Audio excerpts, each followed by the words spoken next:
Hi, this is Mark Giskowitz. I'm editor-at-large for MM+M, and I'm super excited to be part of this installment of Agency 100 Meet the Author, a new series which gives members of the MM+M Agency 100 list an opportunity to expound on what makes them unique through a virtual video interview. In this episode, we're sitting down with execs from the agency 81QD to get their take on the biggest challenges facing the industry and how their analytic solutions, which blend real-world data and artificial intelligence and something called human intelligence, and how that can help biopharma clients address these issues. And I'm delighted to be joined by two members of 81QD's executive suite, Bob Gabrook, who's managing director, and Susan Abedi, chief strategy officer. Bob and Susan, how are you? And welcome to Meet the Author. Hi, Mark. Pleasure to be here. Same here. Thanks so much. Pleasure's all mine. And I should extend also a hearty welcome to the A100 because you're amongst our newest members. Just to go through some of your highlights from your background, Bob, you've been in analytics and consulting your entire career, which spans about 3 decades. I know you have a real passion for developing approaches that will lead to better patient outcomes, and obviously that helps your clients produce better outcomes for HCPs and patients, and we'll get into that. Susan, you come with a similar background, consulting background as well for nearly 2 decades. And at 81QD, you co-lead the strategic insights team, which serves as a translator between clients and data scientists and the medical team. So that's a pretty interesting position you have there. We'll talk more about that. So just getting started here, wanted to ask you what, from your perspective, what are some of the biggest challenges you both see in biopharma commercialization and marketing these days? Sure.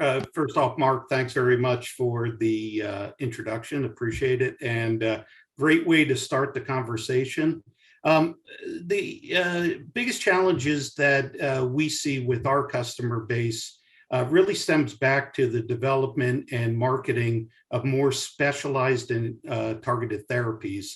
And this holds true not just in rare diseases and oncology, but virtually all therapeutic areas that our client base operates in. And so what are the implications of that? Well, there's quite a few. The more important ones are, first off, this requires a more precise marketing with specific patient populations and the specialists treating them. And on top of that, we can't lose sight of the fact that PCPs and MPs and PAs are still an important part of patient management. So we've gone from having to target specific HCPs to more the realization that it's a team-based approach across multiple specialties quite often to treat these more complicated diseases.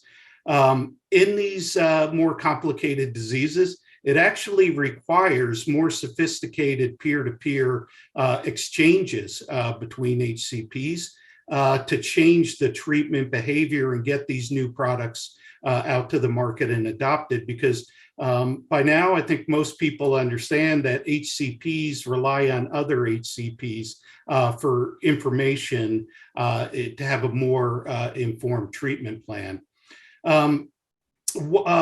Moreover, for many of the conditions that our clients are working in, they're difficult to diagnose diseases, and not just rare diseases, but many other diseases because they mimic other conditions. So the challenge here is to actually first help HCPs to get these difficult to diagnose patients diagnosed, and then on the treatment. Susan, anything to add? Yes, no, I think I'm just going to piggyback in terms of what you said. I think the issue around that PCP and how to engage is really one that many of our clients come to us in terms of how to address. The key challenges, as Bob was saying, very much focus on the more complex diseases, but at the same time, PCPs are still that beginning of the top of the funnel. They're still who patients see early stage. At the same time, though, our clients' field teams are getting smaller and smaller. And the question is, you have almost 500,000 PCPs in the country. How do I prioritize who to engage with? How do I decide who our team should go to and how they should engage? And also, who are the PCPs that are most influential? Because to Bob's point, we know that physicians want to hear from other physicians in terms of treatment behavior. PCPs, we've learned on a specific segment of PCPs, want to hear from other PCPs. That's who really drives treatment behavior for them. And so how do you identify who are those most influential PCPs to prioritize when you have, smaller and, less and less resources, smaller field teams? Sure. I think the other piece of that is, back to the question of smaller field teams, is this challenge that we're all in. I mean, we're on a virtual discussion today, and we know that the traditional dynamic of the in-person conference-driven HCP engagement model is shifted. So, we started first, we were all in person, we went virtual, now we're hybrid, and our clients are thinking through where do I engage? Some thought leaders, some HCPs are back at conferences, some aren't. Some are at some conferences and doing virtual ad boards for others. And so really balancing that and prioritizing what is the right time to engage, but the right place to actually drive that behavior change. Our clients are really struggling at prioritization. Absolutely, and it's a hybrid approach, isn't it? As a lot of clinicians prefer engagement on their own time, and as you mentioned, Susan, the medical congresses are back in session. In some cases, all of them now seem to have a virtual component, but that seems to be the case, that a lot of them prefer a mix of live and virtual. And Bob, as you said, it's really the technical challenge that they're facing is getting these patients diagnosed, and sometimes very difficult to diagnose areas, rare diseases, and so on and so forth. So that requires a certain information mix. But look, all clients are facing certain budgetary restrictions, and they want to make the best use of their field forces, which is usually their biggest investment, right? So let's talk about what kinds of innovative solutions you've developed to address that information and engagement challenge. I'll start here. I think I'm going to highlight two key ones that address one, the prioritization challenge in terms of who are the people to engage that will drive that behavior change. And then two, what are the thought leaders saying about us, because they're in different places, and how do I manage that hybrid environment that you said. So the first, we have a solution called Plexus. We identify clinical leaders, and these are HCPs that drive treatment behavior change within the other HCPs in their network.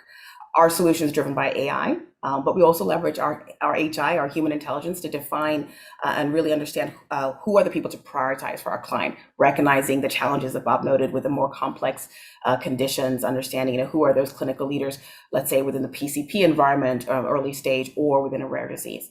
And so that's one of the key innovative solutions that we've developed that's driving the prioritization, driving targeting, driving multiple channels and prioritization for our clients, the Plexus clinical leaders. The other piece in terms of a challenge that we mentioned was this the hybrid environment, the thought leaders and HCPs being in many different places. But the challenge that our clients still face is, well, how do I engage? But also, what are they saying about me? What are their perceptions of my product, my competitor's product? What are their perceptions of the unmet needs in the environment and in my my treatment landscape? Historically, you could meet somebody at a Congress, you could have a sidebar conversation in an advisory board. Much harder to do in this environment. And so one thing that we have expanded on, particularly in the last couple of years, is online sentiment analysis, where we systematically track what are HCPs saying about our product, our competitor's product, about the disease area. What are the challenges that they're saying? They're mentioning, whether it's online through Twitter, which is often the new forum for discussion, through online presentations. What are they saying about us, and what are they saying about our competitors? And then tracking that over time. So actually systematically being able to measure their sentiment, and then also see, are we moving that sentiment? Having understood that engagement, having understood their perceptions, how do we engage, and are we seeing some changes over time? So really those two address those two challenges.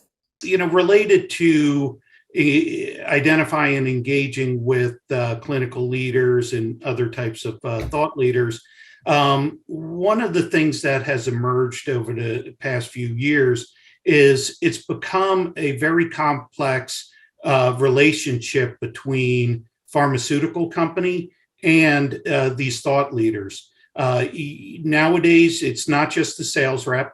It's not just marketing, but you also have specialized functions like thought leader liaison teams, regional marketing teams, and of course, on the medical side, your medical your MSLs.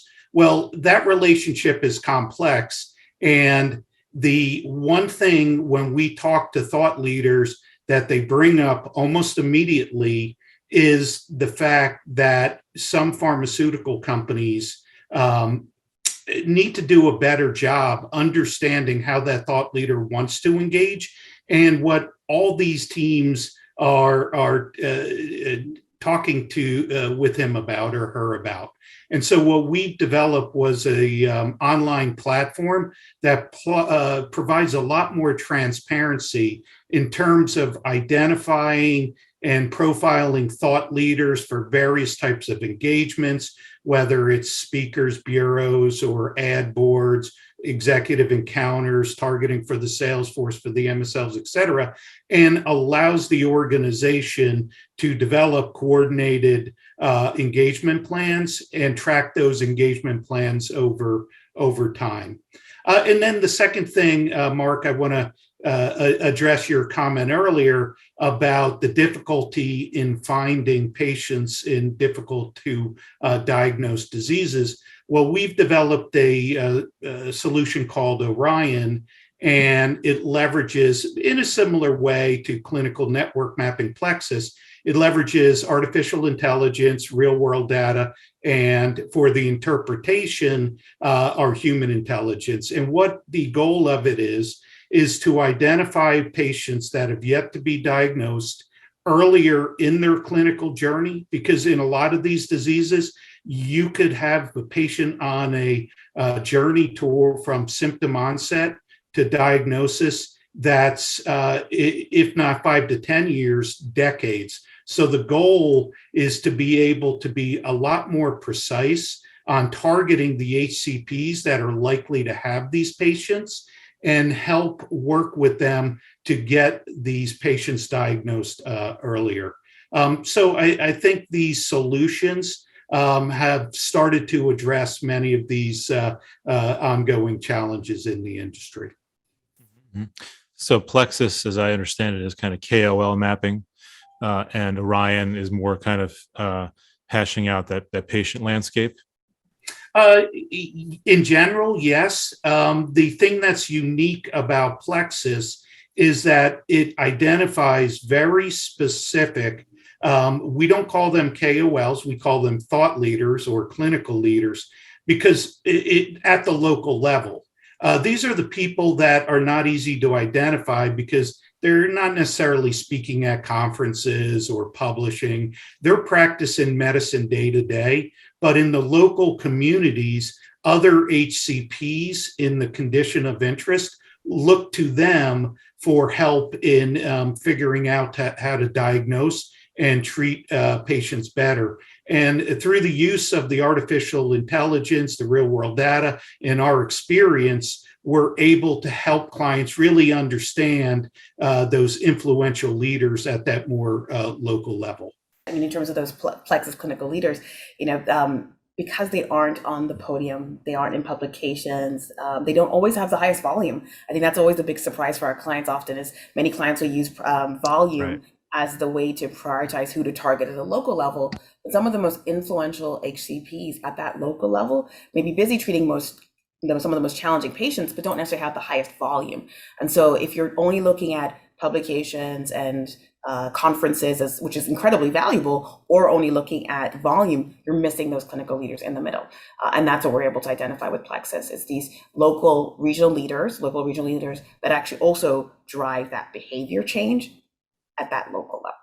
And one other point here is, while we describe these almost as point solutions, they're not really, because for example, let's take what we discussed around Orion, where we're trying to identify difficult to diagnose patients, and more specifically, the HCPs that are managing them to get them diagnosed earlier. Well, often, particularly in rare and ultra rare diseases, these patients are spread across many different practices often seeing many different specialists because they're trying to figure out what a correct diagnosis is.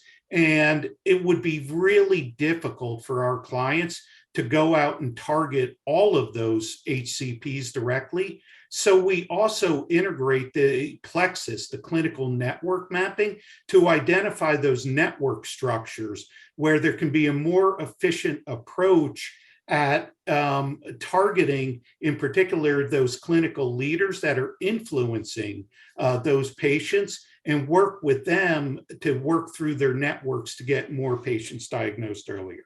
Sure. So the two work in concert. Can you share some real world examples of how these tools have helped you with your clients?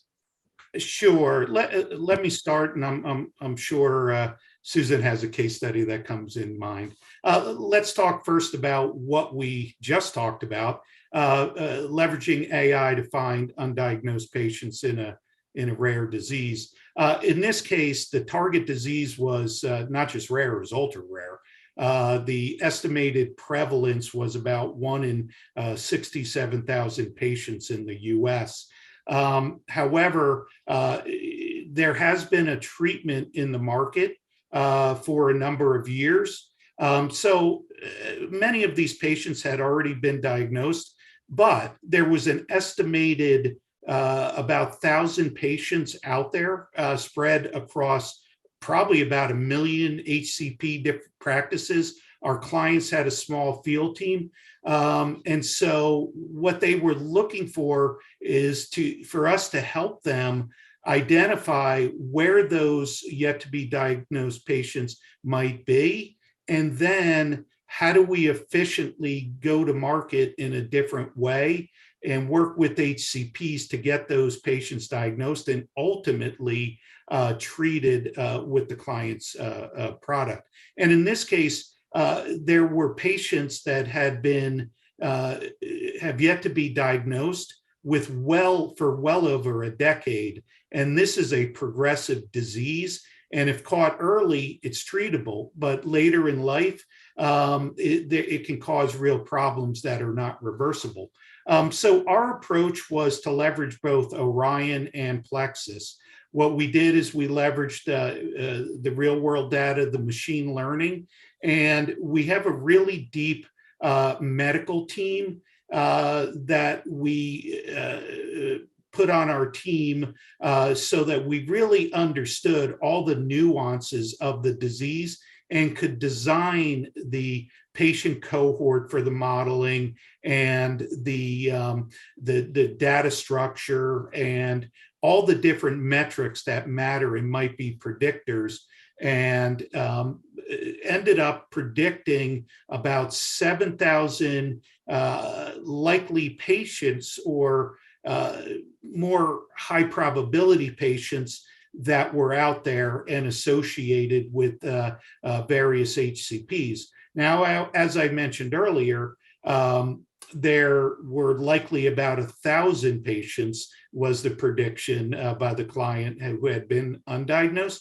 So we went a little bit broader and brought in patients that might be a little less likely, but that was okay because we combined with to create strategies for the field force that would go into the practices with the that had the more likely patients, but used omni-channel and non-personal communications and other means of engaging HCPs that had patients less likely. So we opened the funnel a little bit, and then we overlaid the clinical network mapping with Plexus to really, in particular for the field force, to have a much more targeted approach.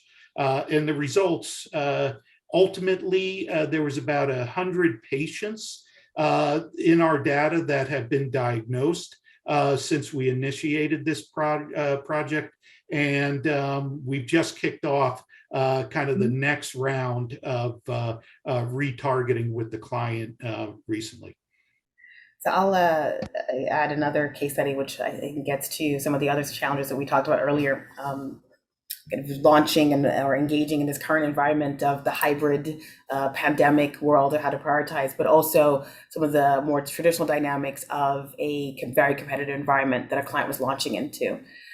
So we were working with a client that was completely new to space, a smaller, more biotech company, and then going up against a number of different competitors. The standard of care was generic, so there was this kind of entrenched behavior within physicians around let's use a cheaper product that's been around for a long time. And there were a number of the competitors for the other branded products were all much larger companies with huge armies of field teams, large promotional budgets, and this was a smaller company completely new to the space. So very much that David and Goliath story, if you will. And what we were able to do is really prepare the client to launch and then to be successful. And we've actually been working with this client for a number of years now, which is unique, particularly in this environment, because we've been able to build that long-term relationship.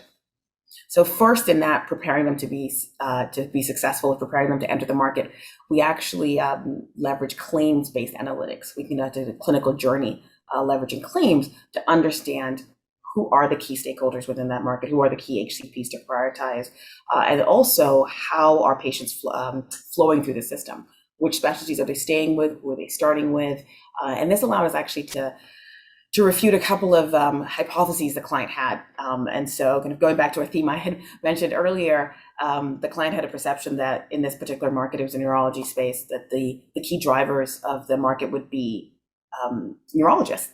They would be the specialists. And what we found when we looked at the claims were that actually a significant number of patients were staying with a PCP. They were getting diagnosed by a PCP and they were staying with a PCP. So we leveraged this analysis to define really, how to engage, and we leverage Plexus, which we noted before, to define who are those clinical leaders that are neurologists, as well as the clinical leaders that are PCPs, allowing them to prioritize within that, 500,000 PCPs within the country. And we also conducted analysis to identify the people that sit at the top of the pyramid as well. So the academics, the people that are driving treatment practice at podiums, through guidelines committees, and that was all captured in our system called Acuity, which outlines profiles of thought leaders, and that Bob had also mentioned. And then we're also now doing work actually for digital thought leaders.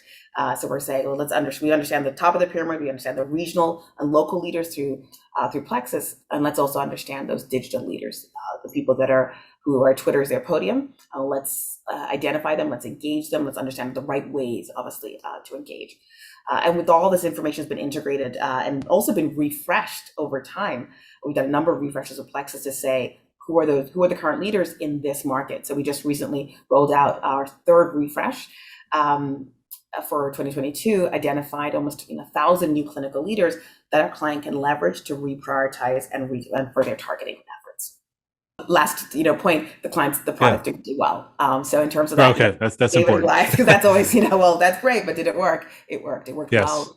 And it continues to work. So they're actually the leader within their category. And so, yes, David slays Goliath in this story. Absolutely. Right. The results do matter. And that was an impressive one.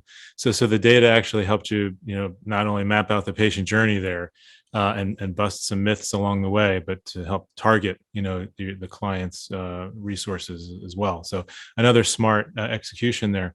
Now a lot of agencies have some combination of these, say similar kinds of approaches of perhaps using data to address these challenges. I'm just wondering if you can kind of expand a little bit on what differentiates 81QD from other companies in the space. Mark, great question.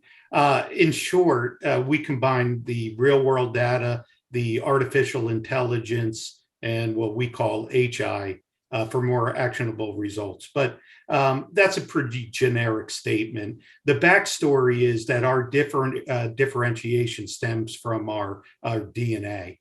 81QD spawned from a medical communications company when our founder decided to invest heavily in analytics over a decade ago. And sometimes we get asked the question, what does 81QD mean? Well, believe it or not, I know the name has a number in it, 81 QD, but that's not related to analytics. It's related to the fact that our founder is a PharmD, and there's a medical term in pharmacy, QD, that means once a day. And the 81 comes from, at the time, it was believed that 81 milligrams of aspirin each day leads to a healthier heart. So, as we like to say, a little dose of 81 QD each day leads to a healthier business. So, even our name, reflects the fact that our heritage is in medical communications. And since then, we've grown up right next to the medical communication siblings. And that includes a team of over 60 medical experts, including MDs, PharmDs, PhDs, as well as commercialization experts specific to pharmaceuticals. So we're surrounded with a family that goes well beyond the analytics. And because of that, it really drives more actionable results. And ultimately, like our slogan says, it helps us bring life to data. Great. Yeah, I was wondering the etymology of the name. So thank you for explaining that. How do you think your clients would describe 81QD? One of the things we've been able to actually look at is actual client feedback. And so we've been able to capture client feedback in terms of what are their perceptions of us, and what are we doing well, and also what could we improve on. And when we look at this, there are really three core things that they say. The first is that because we have this depth in the medical expertise, because we have a team of strategy and insights that are really acting as the translators, we're able to be flexible. We're able to really focus on that, be very client driven, and understand what are your needs as a client, and how can we leverage our solutions to address those needs. We're not trying to just fit in one of our products and say, here's a product, make it work for you. We're trying to understand what are your needs. What are your key business challenges that you're going through? And how can we leverage what we have, what we've built, to really meet those needs? And that means sometimes we have to tweak things, we have to change things, but that's core in terms of how we approach our clients. The second piece is around that AI piece in terms of just really being innovative in terms of what we were able to build. So we mentioned Plexus, which is the only solution like this that's able to leverage AI to define the local clinical leaders. Orion, leveraging also AI to identify undiagnosed patients, but really having those innovative solutions, innovative technology to drive client success, and also to really optimize outcomes for patients. And then that last piece is on execution. So I've been in, as I've noted before, was in consulting for many moons, built lots of pretty decks, beautiful frameworks. They sat on tables, and they probably are still sitting on those tables to this day, right? Because that's the challenge often with analytics, is that people see the value, but they don't necessarily see the output. They don't see the execution. And that's one thing we focus on. We focus not just on providing you with insightful and innovative analytics, being flexible with our teams and how we approach, but also making sure that you can use these analytics, that you can actually drive execution, they can be actionable. And that's what our clients know in terms of the thing that we're focused on. And that's why we have so many projects that are more of long-term engagements. We're working with people for 2-3 years, refreshing the analytics, thinking about how do we change things, how do we make sure that you're allowed to continue to execute that. I think Bob mentioned this concept of the AI plus HI. We had when we were thinking about the book covers, we brainstormed a number of different things. We had, given our name 81QD, as Bob noted, has a number. We thought, let's do Catch 22, Fahrenheit, 81QD, a number of things leveraging our names. But then in the end, we actually came to 81QD and the Chamber of Analytics. Different, not necessarily, leveraging the numbers, but it was one that resonated with our teams. We crowdsourced ideas with our team to get ideas around how to what we should use for the book cover, and that's the one that really rose to the top because it was engaging, because also it brought that, if you will, that HI and the AI. So if you think about magic, magic is the AI. But if you write a spell, and if anyone who's read Harry Potter will know that you can write a spell and you can read it, but if you don't do the right shaking of the the wand, if you don't have the right emotions that you're approaching this, that spell won't work. And that's that HI piece. And our clients see that in us. We're not saying that we're wizards, but they do see that in us and the ability to make that magic happen. Sure, but to your point, not everybody can make the magic happen. Not everybody knows how to interpret the data. I mean, I hear that refrain a lot, that a farm is sitting on mounds and mounds of data, but making use of it is the real key. So I like that, the Chamber of Analytics. One final question, I'll let you both go. Can you just tell me? I know we're kind of in this era of kind of after COVID. I've heard it described KAC, where we're we think we're coming out of COVID, but case counts are sort of on the rise again, and that's kind of reshuffled businesses' office plans and the return to office. But can you tell me what kind of programs 81QD has put in place to address those challenges of the current work environment? For example, how are you engaging your teams in this hybrid environments? And what does the new workplace look like at 81QD? When I look back to pre-COVID and how we operated and where we are today, it still shocks me how far we've come. What I mean by that is we were very much an in-person workplace. And when I say in-person, I mean, if we weren't in person with clients, engaging with them at their company sites, we were in the office engaging with each other's. But with COVID, we couldn't do that. And one fortunate thing, if you will, that happened during this period was our leases came up, and we started to think through and look at our business performance. And actually, 2020 was one of the best years that we ever had, and that was mostly working in a virtual workplace. So we made an important decision to downsize in terms of workspace, and our workspace now is a collaboration space. Either we want to get together with our teams in person, or we want to host clients in the office and so forth. But day to day, most of the people are working virtually. And with the new generation coming out of school, and even people who came out of school before COVID, they're looking for a more flexible work arrangement, and we're providing that. So we are completely hybrid right now, meaning most of our time we're collaborating virtually, and we put the tools in place to do so, whether Slack or you guys probably know all the technologies out there. But we do still go to the offices. We still do go to client sites to maintain that personal connection. But with this virtual workplace, how do you maintain the culture? Well, we have virtual events and as I mentioned, some in-person team building events as well. So we had a cooking with series as an example, where somebody from the team would do a Zoom cooking session on how to make their favorite dish. We also have had virtual trivia sessions.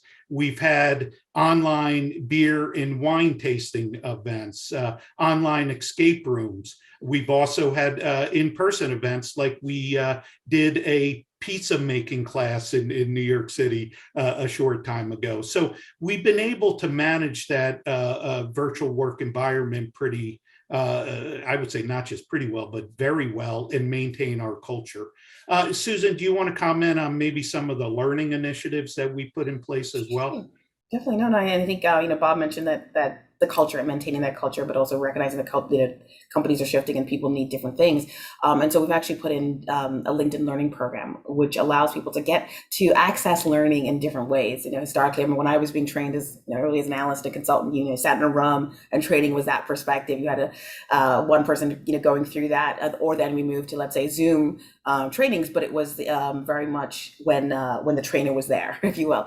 Now we're allowing people to really access it at their needs, when they have those needs, but also at their own schedule, should I say.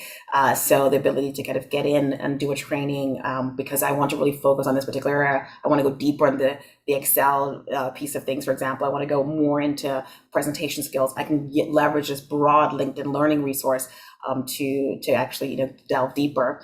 And then we also have a training program that's really case-based, actually, that when a new person joins the company, we're able to walk them through a typical project, giving them a lot of the tools already, just to give them a sense of what does a project look like, how do you what are the key analyses that would be conducted, and then they do a presentation to the rest of the team.